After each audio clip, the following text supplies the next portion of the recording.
এই পজিশন থেকে শফিক ভাইয়ের টিম নাকি পয়েন্ট নিবে লালচান টিমের কাছ থেকে। দেখা যাক। শফিক ভাই কিন্তু চেষ্টা চালিয়ে যাচ্ছে, আরো একটি বেস গুটি পকেট করলেন।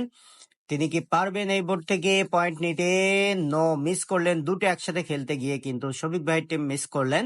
লালচানের টিম, লালচানের হাতে স্ট্রাইক, চমৎকার ভাবে একটি লং শটে পকেট করলেন। হাতে কিন্তু প্রচুর খেলা। মাঝমাঠ থেকে রেড টি নিশানা, চমৎকার। মাঝমাঠ থেকে কিন্তু রেড টিকে পকেট করতে সক্ষম হলেন আমাদের লালচান।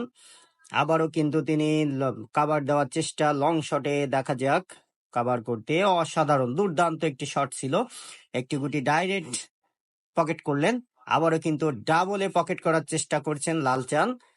চমৎকার। একটি গুটি পকেট করলেন, আরো একটি গুটি কিন্তু তিনি হাতে নিয়ে আসলেন অনায়াসে। আবারও কিন্তু ডাবলে অ্যাটাক করার চেষ্টা। চমৎকার চমৎকার শট, দুটো একসাথে পকেট করলেন লালচান।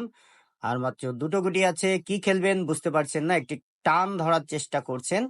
দেখা যাক টানে কি তিনি পারবেন পকেট করতে। নো, মিস করে ফেললেন লালচান। যাই হোক, শফিক ভাইয়ের অপর প্লেয়ারের হাতে কিন্তু স্ট্রাইক চলে আসলো। তাদের কিন্তু অনেকগুলো গুটি রয়েছে, ক্লিয়ার করতে পারবে। নো, প্রথমেই তিনি মিস করলেন। আবার কিন্তু লালচানের প্লেয়ারের হাতে স্ট্রাইক চলে আসলো। ইজি শট খেলার চেষ্টা তাকে দেখিয়ে দিল, তারপরেও কিন্তু মিস করে ফেললো। যাই হোক, সমস্যা হয়নি।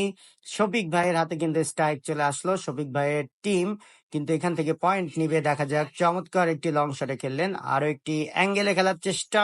নো, মিস করে ফেললেন। লাল চালের টিমের হাতে স্ট্রাইক চলে আসলো। ইজি একটি বেস খেলছেন, চমৎকার। পয়েন্ট তাহলে কিন্তু লাল চানেরাই কিন্তু আদায় করে নিল শফিক ভাইদের কাছ থেকে। শফিক ভাইয়েরা টিম পারলো না।